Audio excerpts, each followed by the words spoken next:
One is Rocky.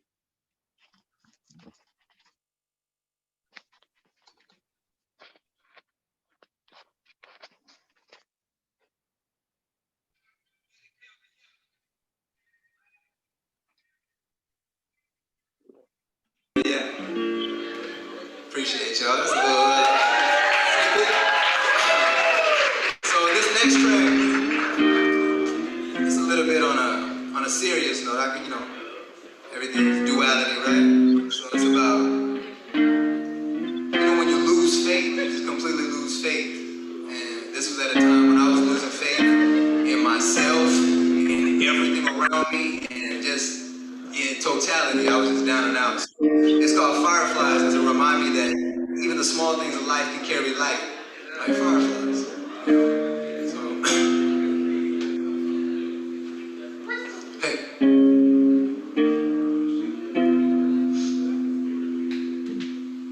Yeah, there comes a point in life where worlds collide and everything you're doing crash like waves at high tide. Nothing less forever is finite. What shine bright?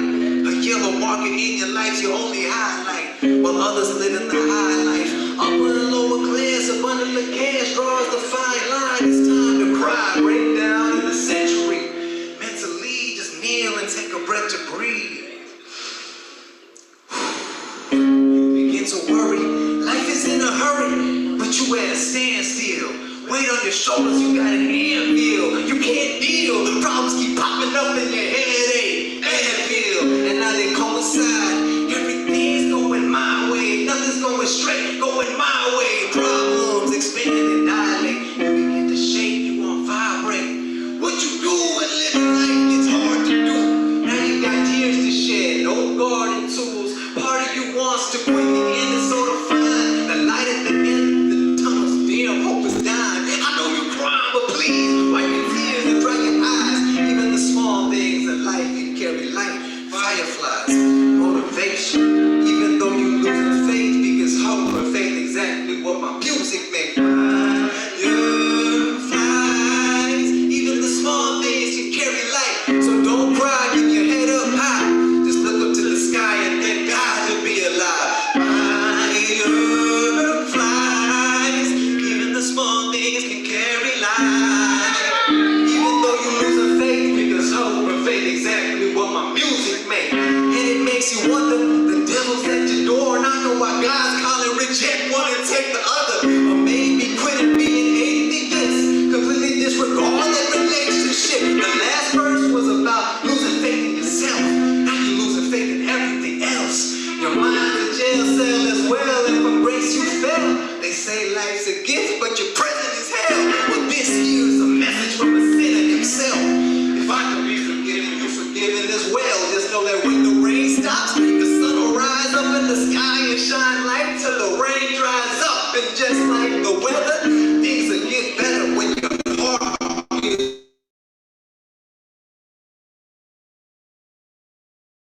is cold, your soul needs a sweater. Motivation, even though you lose a faith, because hope or faith exactly what my music makes. Fireflies, even the small days can carry light. So don't cry, keep your head up high. Just look up to the sky and thank God to be alive. Fireflies, even the small things can carry light. Even though you lose a faith, because hope or faith exactly what my music makes.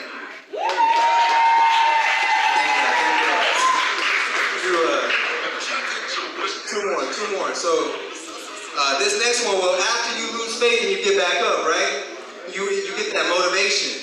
It's like I know what I'm doing.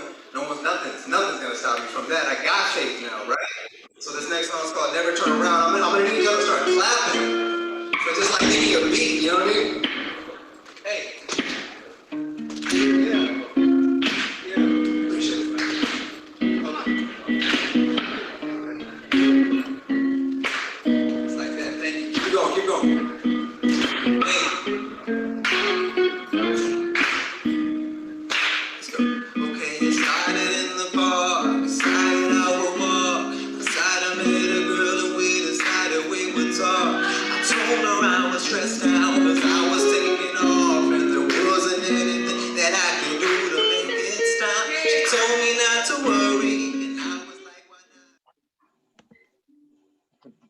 Yes.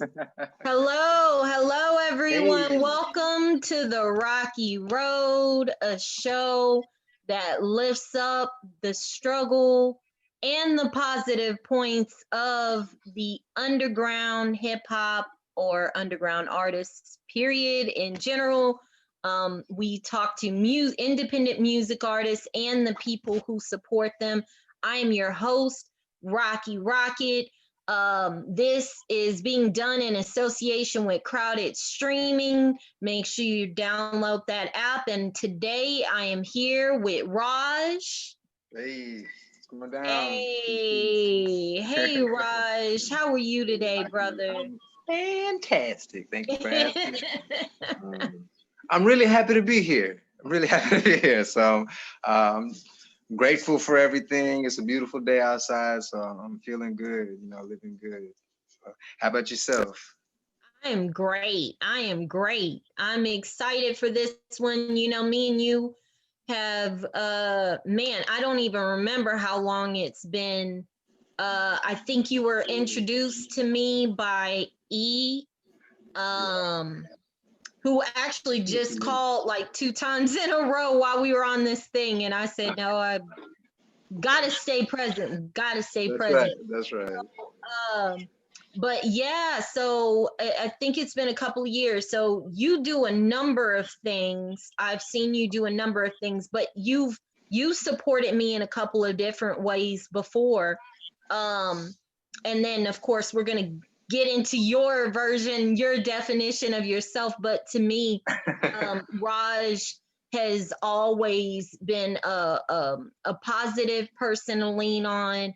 A leader in the intersections of hip hop and community.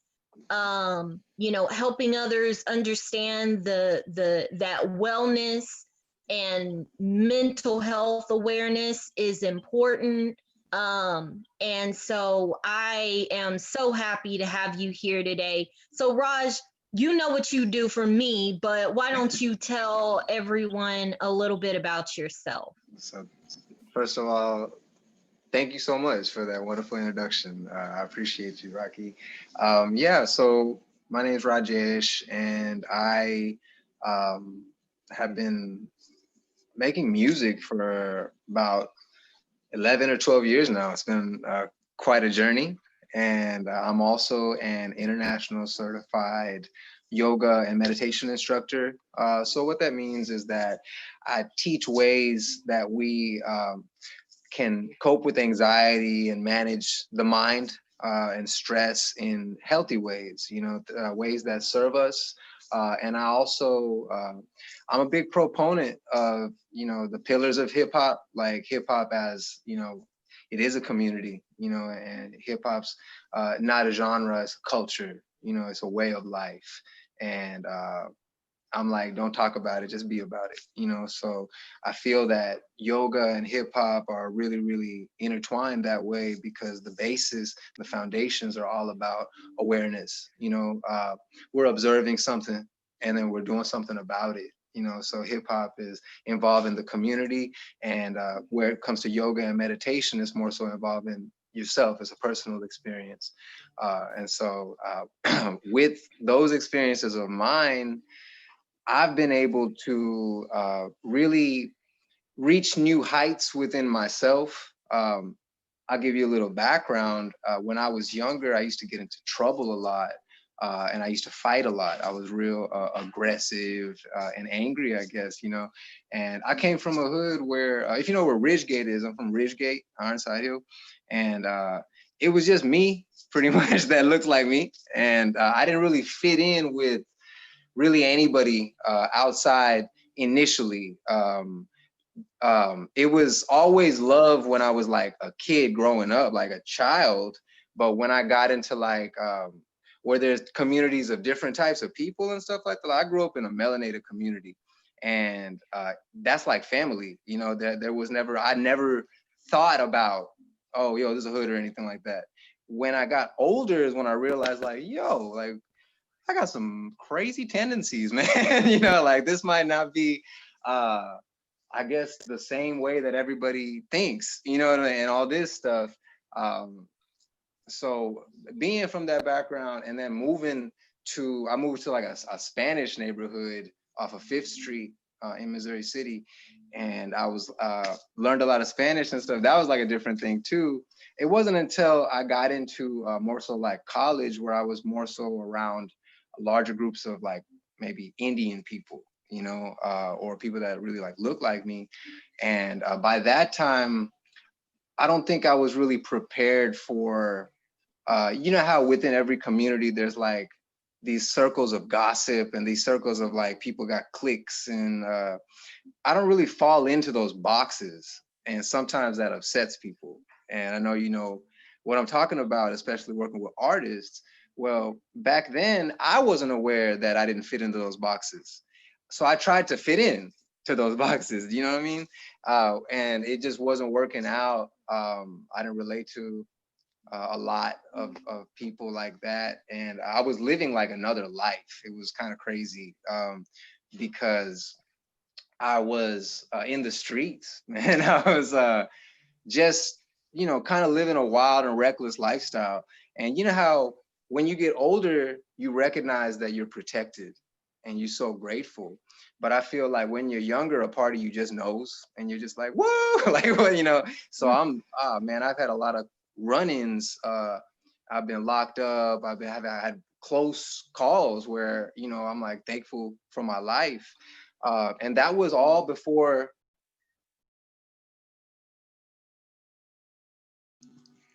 Can you hear me? Yeah, yeah. Cool. That was all before yoga and meditation. And I got to a point where I kind of reached a rock bottom, you know, and didn't like who I was. And I was sitting in county jail, and I was like, man, I used to smoke mad amounts of weed, you know, when I was younger. I used to smoke a lot, and it's like I was trying to escape something, and it was just whatever. So when I was sitting and I finally had a chance to really sober up and really be by myself, is when I realized I haven't been accountable. I used to blame everything. Oh, I got bad luck, you know, and I used to blame everything on other people and stuff and all this. And so that really was an experience where I was like, man, I need to make a change. I went to India a little while after that summer with my family. And in India, you know, you're not working, you're not going to school, you have a lot of free time, you know, and you're not worried about like parking tickets and stuff like that. So you're just kind of like there. And I'm from rural India. It's like village style, you know, so it's a simple Really? life. Yeah, absolutely. I'm from Kerala. Kerala is the southernmost, it's a coastal state in India. And it's like the dirty, dirty South. You know what I mean? And Mm. yeah, so it's a hunting, fishing state. We're kind of like tree people, like we're all about, you know, like a natural way of life. And for instance, my family, we got a well, we had a cow, you know, when I was going over there when I was younger and stuff. And, you know, it's a different way of living. So I'm over there and I'm just bored, honestly. I'm just kind of like, man, like, you know, there's so much time as opposed to being over here, moving around all the time. There was a free yoga class that was offered at like 6 a.m. for a week. It was a week-long free yoga class. And at this point, I was not about yoga. I was like, that's for, you know, soccer moms or something like that, right? That's for women.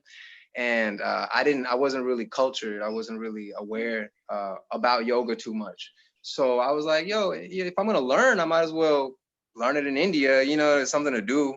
And so I went, and this experience is, that week was one of the most profound experiences that I've, you know, been through, in that I would go to an hour class, my cousin and we would stay and we would learn, but I would stay for 2 hours after class. My cousin and everybody else would leave, and we would just stay and ask questions. And he would teach my teacher, my guru then, would teach extra stuff like energy techniques and all this stuff, you know, as we like within that week, we like talked. We're spending 3 hours a day, you know, just talking to each other and everything about yoga, meditation.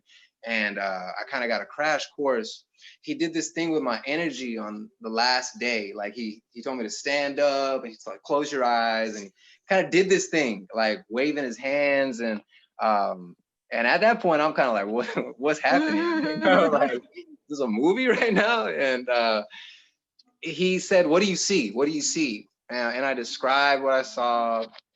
And I can be super real with you? Yeah. Okay, total. So when I described what I saw, and he was like, uh, "I'll teach you for free whenever." He's like, "Come find me wherever you are, whenever you're ready, and I'll teach you for free." You know, and I was like, "That's cool." I wonder what he saw, you know, or whatever. And he he was like, "Stand over here."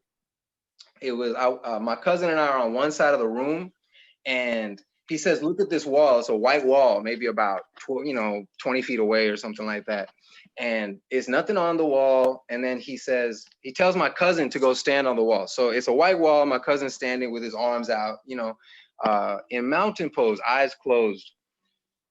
My guru touches my shoulder and he says, "Loosen your eyes." He says, "Focus in between his shoulder and his head, but don't look," right? Like really like ease your gaze and just relax, breathe. We had just practiced intense yoga for a couple hours before this. So now I'm standing there and all of a sudden I see these pure white rays, just like a sun, coming out from behind my cousin's head. And I was like, whoa, like, and this is not like, hey, this is like, you see it clearly, like it's sharp. And I'm like, what? And then get this, I look about 3 or 4 feet to his left and I see this like 7-foot, just human looking figure. It's pure white, just standing there. And I was like, just in awe. I didn't feel any type of fear or anything like that. It wasn't like a scary experience. I was just like, oh, like what? Like really opened my eyes to something else. And it wasn't until later on, like the next day or something, it kind of freaked me out when I was thinking about it. I was like, what the hell was that? And so that was my that was my crash course. That was my experience with yoga and meditation. That once I went through that, I was like, yo, what? I got to see what this is about, and I got into practicing and being consistent.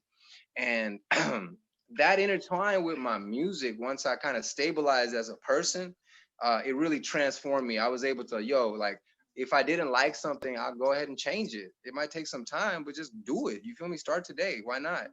Chip away at it. You don't got to make leaps and bounds, right? And so, like, all this stuff, like, I was just taking in. And over the course of that was about 6 years ago, when that happened. And over the course of the last 5-6 years, I love myself now. I love the people. I love, I'm really, really a much more loving person. I've always been loving, but I'm not like, angry. I've dealt with all my issues. I'm dealing with my issues. I wouldn't say I dealt with all my issues, but we're all a work in progress. And since that really, I would say, saved my life. And it also transformed my music, my subject matter, what I'm thinking about, what I'm focused on, and my motivation to do music. So I'm just like, yo, like, I want to share this with everybody because I see so many people, struggling with the same things that I did. And I just see the signs because I know myself now. You feel me? We don't have to talk about it out loud with words, but let me just share something with you real quick, and I'm not telling them that there's any issue with them or anything like that, right? We don't got to acknowledge it like that. But if you practice these things, you'll kind of figure it out on your own. And that's what we want.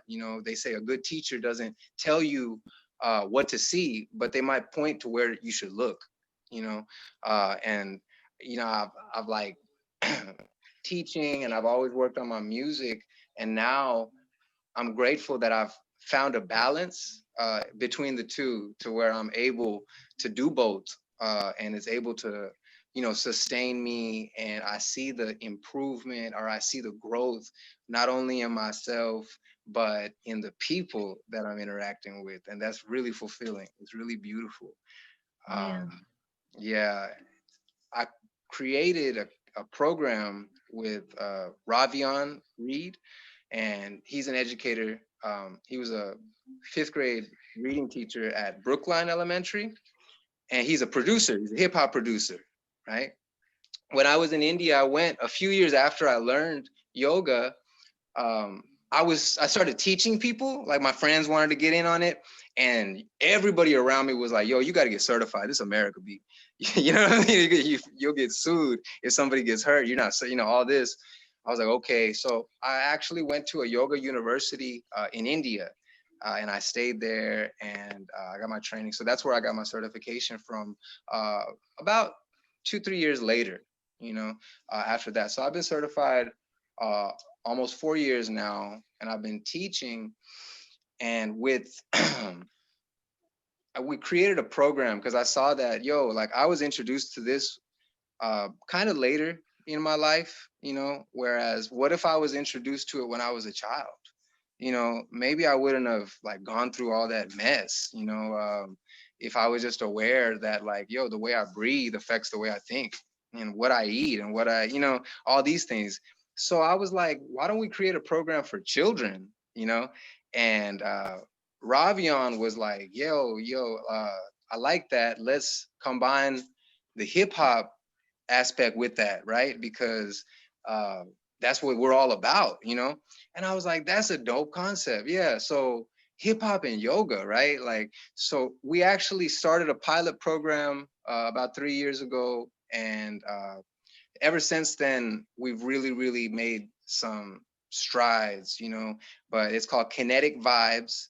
And it's pretty much hip hop, mindfulness, and we're developing like social emotional awareness.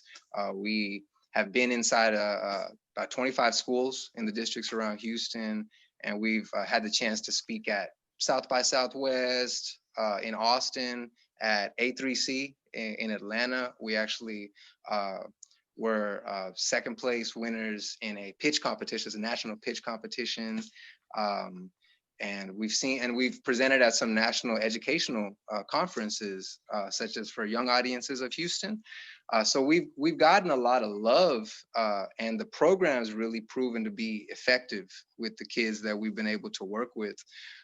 So it's like all that is kind of the baby, of me going through these experiences and then finding the balance, and then putting something out that's like the direct manifestation, like, hey, this is half and half, So that's a little bit about me, Rocky. Thank you for listening. Well, how did you exactly get into hip hop? Where did that process in deciding to try to rap and write start for you? So I never tried to rap, really. It was really an organic process. I look back now and I realize music's been a part of my life since the beginning. And initially, I went to prayer groups. I went to a lot of prayers. I was born into Hindu faith, and I went to a lot of prayers every 2 weeks or so with my family, real devout, just always, and singing these prayers. At our prayers, we have bhajanas, and we just sing these songs, and it's like high vibration, and everyone's got instruments and stuff. Pretty good time, So, but I grew up in that. I never realized that music was a part of my life because it was just kind of embedded. When I got into high school, I needed a fine arts credit, and I was like, I don't know. I joined the band, and if you join the band when you're a junior in high school, they finna put you in the percussion section because they're like, you're not gonna learn it, And so they threw me in the percussion, and now here's a fun fact: I got 2 steel rods in my back, and so I had a really bad case of scoliosis, and I have 2 steel rods and a bunch of metal wires and hooks. So I'm a cyborg. And when I went to high school, I had to carry this bass drum on my back, and I was like, I'm not having this, man. Like, I'm not with it. I wanted to play the snare drum. So what I did was I took a practice pad home, and I practiced on, I watched the movie Drumline every day, a few times for like a week, and I came back. It was 4 days. For 4 days, I watched the movie and I, you know, all that stuff. And I tried out at the end of the week on Friday to get on the drum line, and I made it. And I got on as a marching snare. So when I did that, we go to these games, these away games, and they're like sometimes an hour and a half, 2 hours away, like Brookshire or whatever like that. And in the back of the bus, the whole percussion, we would just beat on the drums and freestyle. And we would just rap because it's 2 hours. We had the whole bus going, you know? And I'm a goofy guy, you know what I'm saying? I'm kind of like, you know, I'm corny and everything like that. But sometimes you could put that in a freestyle and it comes off, it's funny, you know what I mean? Comedic timing. So I'm kind of that type of freestyle. I'll observe, and I was just like, you know, and I got it's just, that's genuine, it's love, you know what I mean? And it was just fun. So from that, I would just freestyle with my friends and everything like that. Hip hop has always been a part of my life from, you know, growing up, because I have a cousin that's 8 years older than me. My whole family is in India. We're like the ones that made it out the hood kind of thing. You know, like my aunt came and she's the one that registered and brought my mom over. And we're the only ones in my family that's in America. So I grew up in their house. It was a big household, but like it's, you know, my sister, my mom and I living with my cousin, my aunt, my uncle, 9 cats and 3 dogs. So it was like you know, a lot of family. But my cousin and my sister are both 8 years older. So when I was younger, there's no filter. I'm listening to like hardcore hip hop and shit, you know, like and Red Hot Chili Peppers and stuff like that, you know. But and Eminem was a real big part of my like childhood for some weird reason, because my cousin was jamming all these things, you know. So now that I reflect, I realize, yo, that I've always been absorbing that, you know. I wasn't really seeking it. I was in it, you know what I mean? So when I left high school and everything like that, now I'm always freestyling, you know, and I'm always chilling with my friends and everything. I met someone, my boy Money Mike, and I met him. At this point, I'm just better at freestyling than everybody I know. Okay, I meet him, and we impressed each other, and we were like, yo, man, that's cool. I hadn't ever written down anything. I never thought about it. You know, in my mind, my career choices are doctor, engineer, lawyer, you know what I'm saying? Maybe a gas station, but something like, other than that, those are, you know, what do I got to do? What do I got to be? I never considered a career as a musician or anything like that, right? And, you know, we're not told as children in most households like that. So when he was like, yo, what you got, this is gold, man. You should write this down. You should write some stuff down. Like, and that kind of gave me the confidence to start writing, that someone was like, you got to do it, you know? And he really supported me back then in like, yo, let's make some music and stuff. He had a little studio set up at his house. So we would just play around, you know, and we would rap together. We were a real cool duo. He's still one of my close friends today, one of my best friends, you know? And we were just making music, putting it out. People really responded like really nicely with that. And so I just kind of like, from that, just snowballed. You know, I never stopped creating music. I never stopped making music. What did happen was my boy Mike wasn't always, he had a lot of going on. He has kids and stuff at that point and everything. I don't, right? So I had a lot more free time, and I was writing a lot more, and I would write songs with him in mind too, but then we wouldn't finish the songs. So I just had a lot of like backed up music, right, that I didn't put out.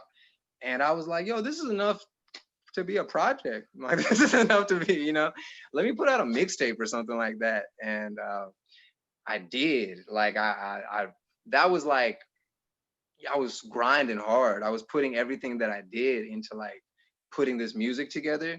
And I used to always be at this house in Sunnyside off of Comau.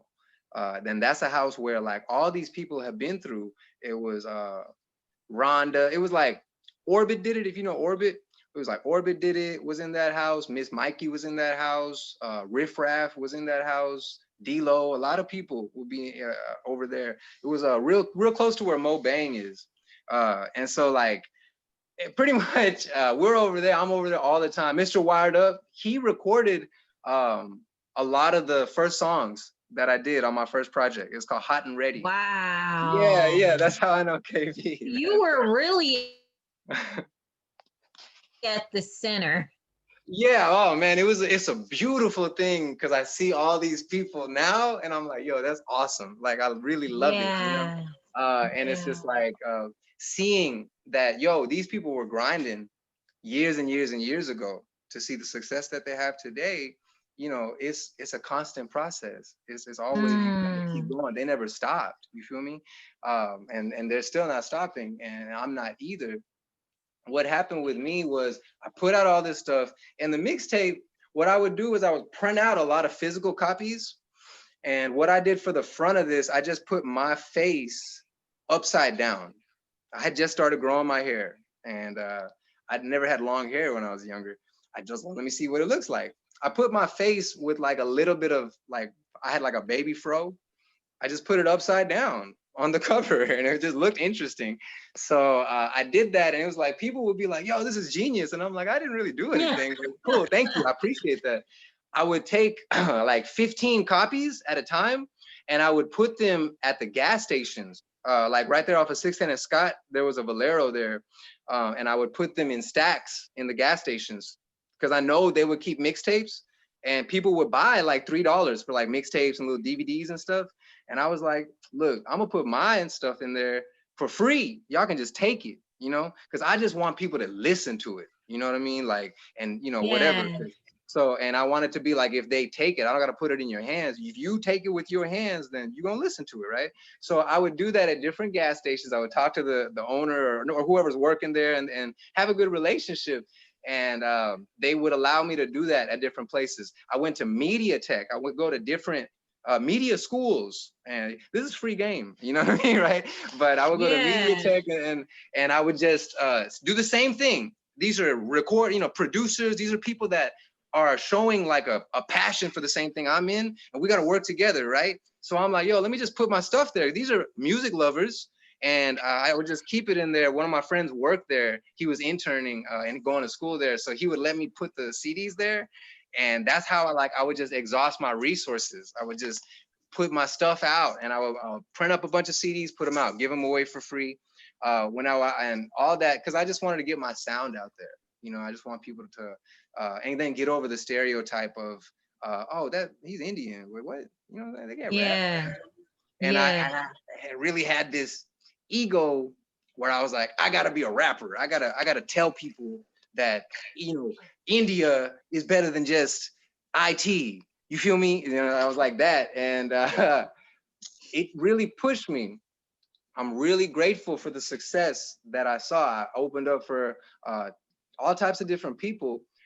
I hustled up and I opened up for Dom Kennedy. It was Dom Kennedy, Miss Mikey, and Canary Carter. It was a function called Texicali function, and it was back in the day. And this was Dom Kennedy was with Carter. I don't know if you know Carter that was with him back in the day, but he's from Houston, and they were performing together on tour.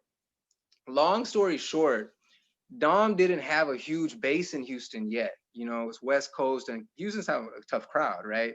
And so it's one of his first times coming, and you could tell that, and this is, you know, we go through this as artists, you might be used to people showing you love, and then you get to some place where, you know, you really got to build that up, or, you know, there's a little bit of friction and you got to just push through. You still got to, what? Y'all gonna feel me, you know? But it did kind of affect his psyche that night a little bit, right? And it was just like, oh, on the flip side, I hustled and sold 50 tickets at $25 a piece or something like that to get the slot to be able to open, right? So this was like huge for me. Man, I went out to all my friends and stuff, and I was like, yo, I don't ever ask for anything from anybody. You know what I'm saying? Like, do this for me, you know? And just come through and stuff. And they really did. My friends really did. The community did. And I had a full house when I was performing, and my boy Vishnu performed with me. We had like a whole choreograph, you know, set and everything. It was live. What happened was Island Def Jam was there and they were like, yo, would you like to go on tour and open for him, you know, with us? And I was like, what? Like, this is a huge opportunity, huge opportunity. And it was 40 shows guaranteed, $1,000 a show. I was 22 years old, you know? And it's Dom Kennedy. You see where that man's at now, right? So Yeah. I was like, yo, now this is what happened, Rocky. I turn around and I got like my best friend at the time, who's my manager, and my friend who just performed with me. And I'm like, y'all ready? Like, this is everything that we've been working for, right? Next step. And they were just like, nah, man, I got school, bro. Like, you know, what? You know, I can't go on. What are you talking about? Like, you know, and I realized like, I don't have a team. I don't got people that are really behind me. Like when you know, I can't just go. And then I thought about like, if I go into this, I don't know what I'm getting into, because they were like, you got to sign the papers tonight. You know what I'm saying? We got to go. And this is like that. And I'm like, yo, I don't want to just jump into something. And I realized I can't do music because I had all these thoughts in my head. I was like, I got to finish school for my mom and stuff, whatever, like, you know, all these different things. I was like, my family, what are they going to think? I didn't really have that full on confidence as I'm an artist. Like, what you talking about? I'm gonna make it work, right? And I didn't take the offer because I said, I got to finish school first. And I thought, if I can make it one time this far, then I'll just be better later and I'll do it again, you know? And now full circle, you know, I used to be thinking about that all the time, you know? Full circle, I finished school. I graduated from TSU with a degree in marketing. And once I did, you know, I was able to really focus on the music again. You know, I was really able to focus on kind of building up. And I was a different person by that time, you know, far different than how I was inside out. I even looked different. So I like rebranded, you know, I crafted my stuff. And that's, now it's full circle. I'm grateful that I didn't jump at that opportunity, because I'm much more capable of handling that type of responsibility now, if that makes sense. Yeah. Yeah. Yeah. So my Mm. motivation back then might have been my ego and maybe money and stuff like that. And right now, genuinely, like I'm making music that I love, and out of love, you know what I'm saying, or out of like whatever emotion I'm pouring into people around me and everything, you know, and what I see, and it feels good. So. So you talked about earlier about growing up in a house full of people and your faith. And so this is a question that I've actually never asked anyone on this show.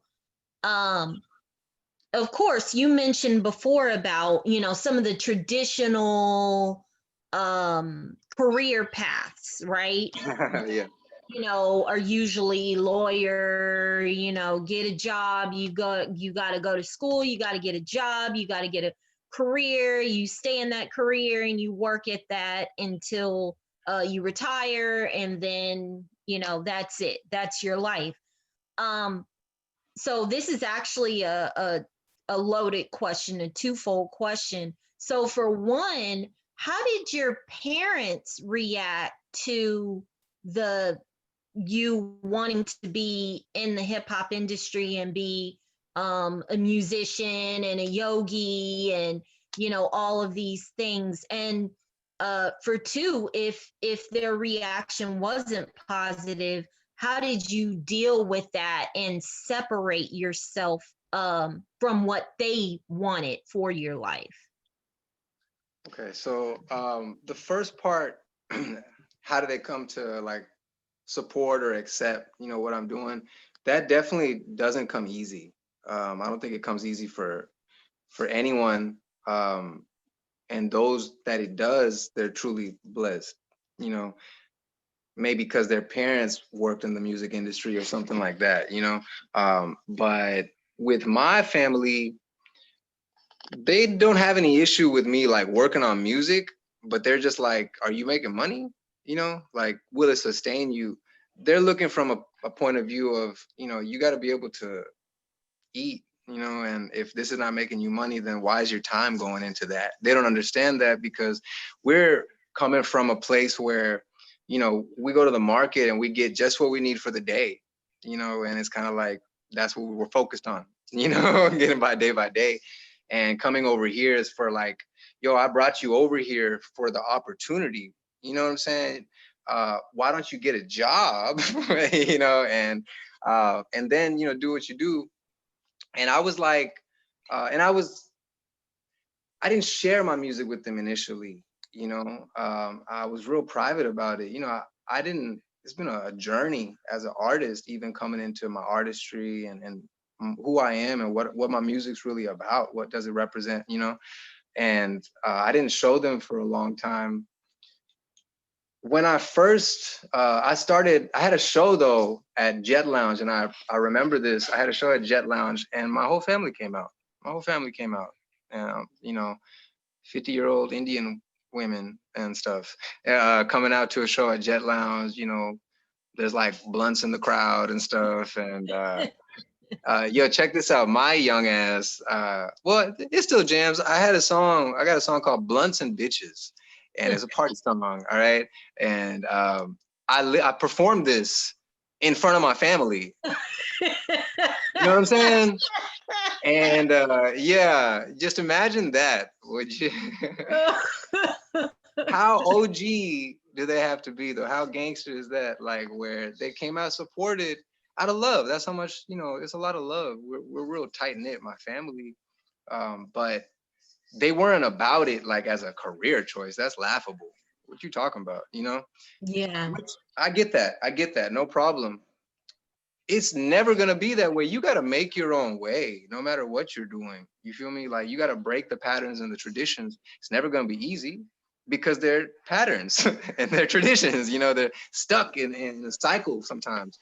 And so I just realized that I'm different. One day I like really had to come to the decision, like, am I really gonna do this? Because if I'm gonna do this, I gotta commit 100%. The ones that make it are the ones that just never stop. The ones that don't just stops at some point along the way. If you keep going consistently, you're gonna get somewhere, you know.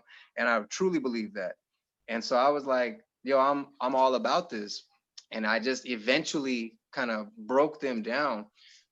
What was a real turning point with that was when I began incorporating meditation into my lifestyle. I messed up my ties with my family at some point. I was kind of ostracized, you know. I left the house and I wasn't on good terms. I didn't know who my mom was. I wasn't friends with her because she was working 16-hour shifts when I was a kid. I didn't have a personal relationship with my mom. That was just my mom. You feel me? And I didn't realize that I didn't have a relationship with my mom. You know what I mean? All these things. It wasn't until my ego, man, I've been so fired. I got a moon in Aries, Rocky, and you know, and a Venus in That's Leo. my leading sign. Oh, okay, yeah. So you already know, you know, and boy, don't piss us off. You feel me? So it's No, like, hello. so that's why, you know, I was so angry and restricted and secretive about like my life with my family because I didn't feel that they accepted anything that I did. You know what I'm saying? They certainly want to remember, what's up, mama? You know what I'm saying? I was smoking and stuff like that, drinking and everything, partying. At the same time, I'm working on music that emulates this lifestyle, you know, what I'm living. You feel me? Which my mom is not going to relate to that. You know what I mean? I'm not talking about like farming or anything. And yeah. and it's weird for my sister, who's 8 years older than me, who had a hand in raising me, right? She's like a second mother to me. Her hearing me talk about these things is kind of jarring. It's like, oh man, Yeah. what? You know? So I realize that now. Back then I was like, yo, this is my music, you know, and stuff. And but they never like forced me to an ultimatum, which is what I truly appreciate. They never you know, they never like told me you have to stop music or anything like that. I wouldn't have stopped anyway, but at the same time, like I really appreciate that, you know, they just kind of did let me be. When I was a little bit separated from my family, I'm sure that was hurtful to them as it was hurtful to me. But once I rekindled everything once I kind of, you know, if you lose trust, it'll take a long time to build that up, right? It might be given to you, but to earn it back is a different story. And I had to go through that with my family, that whole credibility, you know, nobody, you know, I just was getting into a lot of trouble. And they were like, what's going on? When I kind of cleaned up my act and everything, so that at first they didn't really accept it, but I just kept pushing it in there. You're gonna get this work, you know, and they just kept pushing it in their face and stuff. And they just finally accepted it. That this is how I am. Okay, no problem. When I started talking to my mom, I used to, there was a point for a couple years where I would take time and I would sit with my mom for about maybe 45 minutes, an hour every morning. And I would talk to her and just what I'm thinking and stuff, getting to know her. I had to get to know my mom like that. You know what I mean? Just like as a person and stuff. Eventually, I put her on hip hop. I was like, let me show you, like, do you understand what I'm saying? I started breaking down my lyrics word for word. Our language is a very poetic language. It's called Malayalam, and it's very, very eloquent. It's very beautiful, and the sounds and the tones, but like the visuals that they paint with the words are similar to hip hop and what we do, you know, when we rap and sing and things. And so my mom could kind of dig that once I bridged that, you feel me? Once I kind of said, well, look at it this way and just listen. And I took the time to break down exactly what I'm saying and why I'm saying it and stuff. So I sat down and I showed her that Firefly song. That's the video that we saw in the beginning. And I told her, you know, I was going through a lot and this helps me feel better. You know, this is what I'm talking about. You know, and I broke it down with her and she sat and listened. You know, that's my mom. I'm grateful. You know, she didn't have to do that, but she sat and listened and she was like, yeah, okay. I showed her Jay-Z, You Must Love Me. You know that song? Jay-Z, Yeah. You Must Love Me. And he talks about, it's like, man, that's some heavy stuff. But he talks about observing and life with his mom and his brother, and you know, and it's just like, yo, I'm painting a picture, telling a story, and he's just saying these people must really love me. You know what I'm saying? Like I've done some crazy things in my life, and I showed that to my mom. I showed her Lupe Fiasco, who I'm a big fan of. You know, at that point in time, especially, and she listened, and she was like, you know, this is cool. You know. Then I showed her Kanye West, Can't Tell Me Nothing. I showed her 3 songs. And I was like, can't tell me nothing. Wait till I get my money right. You feel me? Mm-hmm. And I was like, that's exactly how I feel, you know? And I was like, just bear with me. And I would be like, all that. So once I had that conversation with my mom, that was really a turning point. That was a real breakthrough. My family, I performed for my mom and my sister at my sister's wedding. You know, Really? yeah. That is beautiful. And really, yeah. So they're super supportive. Now, you know, my family is very much like really on board because they see, you know, what it's done for me, and they see that it's something that I'm truly passionate about. I'm grateful that they've kind of like dropped those egos, you know what I'm saying? In some families, they'll just push you out. They don't want to deal with it. But we've really been able to grow together like that, you know, and they've seen like, oh, I, you know, got this program that incorporates hip hop and stuff. Yeah, my mom's a G, man. My mom's a G. My sister's cool. So I'm real happy, you know, that they accept me. Like, you know, I'm different, and they just like, yeah, he's different. That's okay, you know. That was the I yeah. love that story, Raj. That is a beautiful story. Thank you. Well, you know, you mentioned about the Fireflies song, the song that you broke down to your mom. That's the video that we saw in the beginning. Why don't you tell me a little bit about that? I love the words that you were speaking, and then the singing part blending into you know, and the message that you were talking about as well. Like, tell me about that song, how that came about, and how you kind of took it and decided to perform it on that day. Sure. Um, So I told you I was going through a lot of, I was going through depression, anxiety, managing a lot of, not managing it, but just feeling a lot of stress and pressure from like every side at a certain point in my life. And like I've mentioned before, I grew up in a faith. There has to be a point in life we all go through. We question everything, right? You just got to see the other side. And I was just like losing faith. I was really like, I had, I didn't have anything to my name at a certain point in time. I was losing it, um, and I was murderous. I was really like, I was suicidal in the sense of like, I would look, man, I'll fight anybody. You know what I'm saying? I will get into it. Just push me there. I won't start anything, but I'll finish it. I was really like that in my head, man.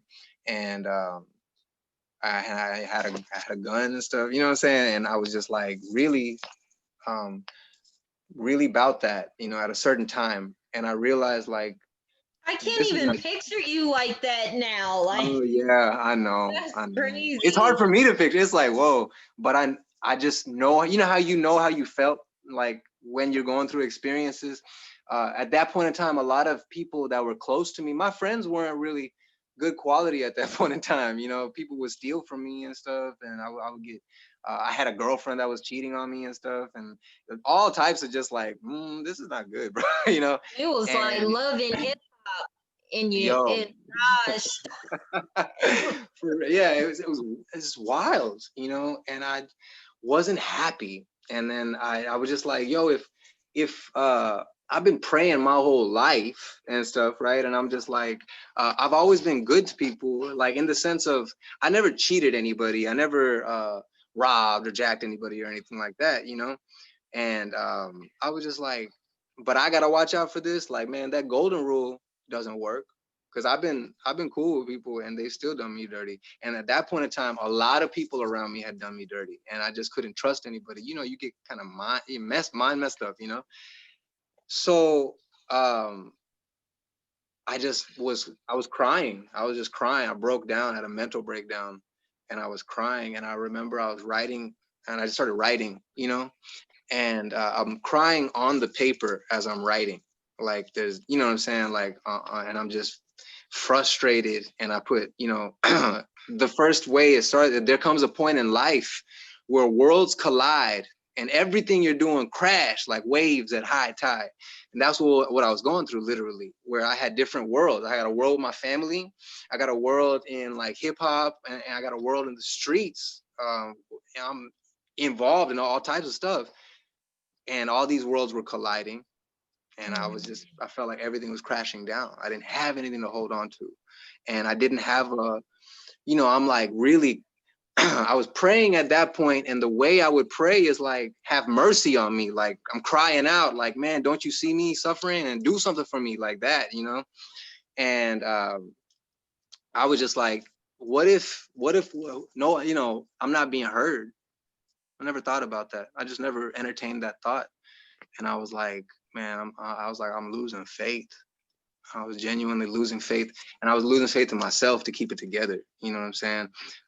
And so that's it. That song comes from such a like a chaotic kind of dark place, but it's in the darkness where light shines the brightest, And a lot of times, almost every time, I'll write a song, and it'll be kind of bleak at first, and by the end of it, I feel better. So now, all right, cool. You cheer up and everything like that.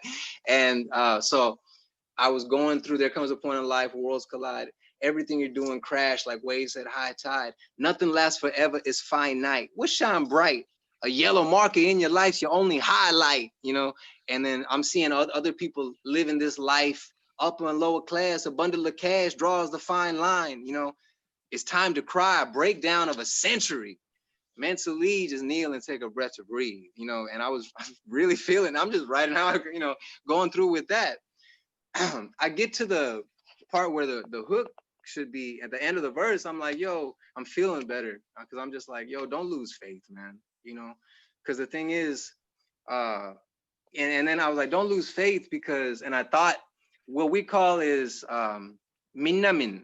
Minnamin in Kerala is a firefly. I had never seen fireflies in America, but when I went to India, for some reason, I remembered this. I had this memory of fireflies, and it was just like this. I just felt this.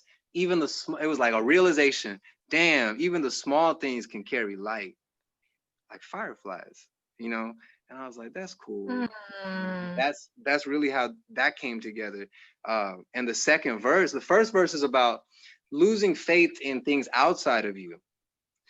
The second verse is about losing faith of everything inside of you, you know, and that's how that comes together. Mm. Second verse, you know, and it makes you wonder, the devil's at your door knocking while God's calling to reject one and take the other.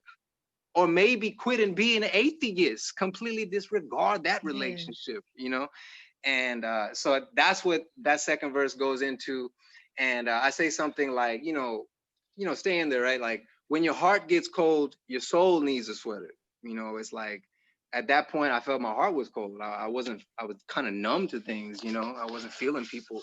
And that's not good for my soul. That's not good for my spirit, you know.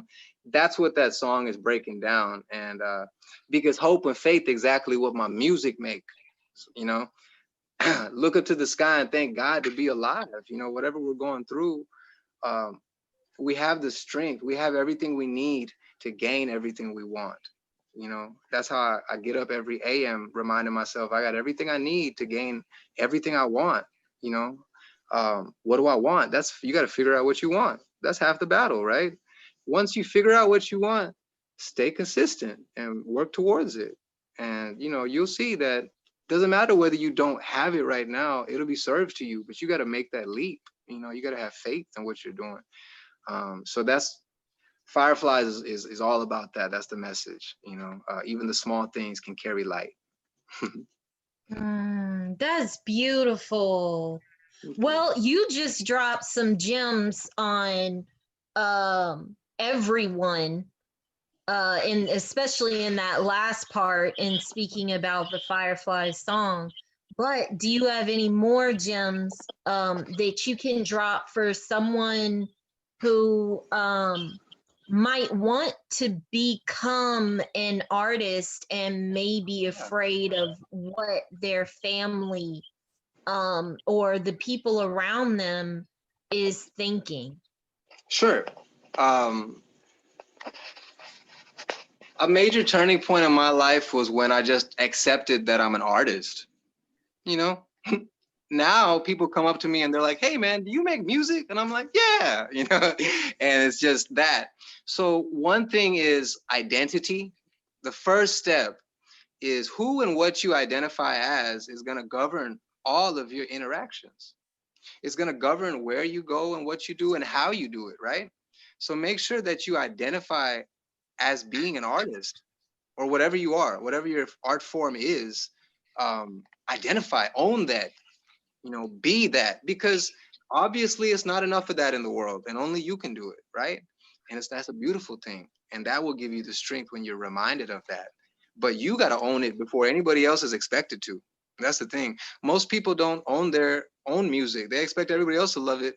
And they're just like, you know, they haven't poured into it. Don't bullshit yourself. You feel me? If you're not giving me 100%, don't ever expect 100% back. That's not the way it works, baby. So identify with what you want to become or what you are, right? Figure that out. Take the time with yourself, you know. Taking time with yourself will be the second way, you know, to do that. How do I figure that out? How do I, you know, you got to be away from any other influences, right? The people we hang out with, the things that we watch and stuff, they influence our thoughts. Your thoughts are not your own. Don't identify with your thoughts. They're just moving by, you know, they're tools. So sit with yourself, and I would really recommend meditation, which I also teach. But just sit and just breathe. Honestly, it's not too complicated. Close your eyes, sit in a chair. You don't got to be Indian style. Just sit with your back straight, close your eyes, and just breathe deeply and smoothly for like 5 minutes. Don't worry about what you think about. Don't worry about what happens. Just breathe for 5 minutes, maybe 3 minutes, set a timer. But having that time by ourselves, to ourselves every day, maybe twice a day, yo, that comes back thousandfold. And if you feel that you might not have the confidence or you might not have the answer, how do I go about this? That's really going to help clear your mind. That's really going to help you gain a little bit of clarity or the insight, the answers that you might need. Another thing, so once you identify and you really commit to being yourself and your artistry, whatever you're doing, and you own it, try not to take things personally. When people say whether they like or don't like your music, just appreciate the feedback, and that someone's taken the time to even talk to you about your music, right? Don't worry about where it comes from yet. Just take the feedback, and just listen to that. And you can kind of filter out who's real and who's not. But even if someone's trying to put you down, they might have a little bit of truth in what they're saying. It might sting, but it's really important. Don't take it personally, right? Because the person that's trying to talk mess to you is probably not at the best place themselves, and when we're feeling right, we don't try to pull each other down, so be that, like Gandhi said this, be the change you wish to see in the world. I really feel that, with music especially. If you want people to support your music, then go out and support theirs. Go out to shows, link with local DJs, producers. The only reason that I'm supported right now, I haven't even put out my music yet. People come to my shows and it's like 30 to 50 people without me, in a day, because they support me as a person. They just want to come and support me, right? So, water those seeds, right? Foster genuine relationships with people. If you come off as if you just want something, or if it's like wham bam thank you ma'am kind of thing with these people, they can smell that from a mile away. Remember, they're being approached by artists all the time. So get to know somebody, man. Don't force anything, right? And with your family or anybody, who you want to accept you, don't worry about them accepting you. Accept you and work on that. Once you accept yourself 100%, you won't even worry about that. Sun gonna shine, right? Some people get sunburned. Go find some shade. So let your light shine, and it'll warm those that choose to bask in it. But that's it. That's beautiful, Raj. As normal, I love talking to you. You always give me good vibes and positivity to carry about my day. Why don't you let everyone know how they can find you? So go ahead. My bad. No. I was gonna say on social media, but yeah. Sure. On social media, my Instagram, I have 2 Instagram handles. One is for the music and one is for the meditation. So my music one is RJSH Music. So that's at RJSH Music. That's on Instagram. If you'd like to follow for yoga and meditation, then it's RJSH Meditation. So it's at RAJESH Meditation. That's on Instagram.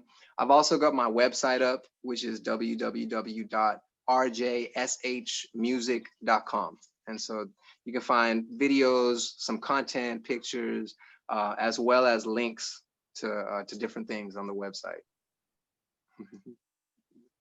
Okay.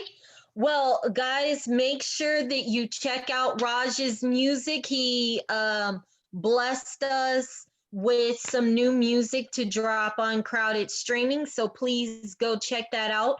Also, download Crowded Streaming, the app that supports independent music artists and their journey. And thank you so much, Raj. I'm on episode 10. I have never been so consistent at something Hey, it's on the recording side like this before. So episode 10, guys, thank you so much for joining me and Raj. For sure. Thank you for having me, Rocky. I appreciate you, and keep it up. You're doing a great job. Thank you. All good. Signing out from the Rocky Road. This is your host, Rocky Rocket. Thank y'all. Peace.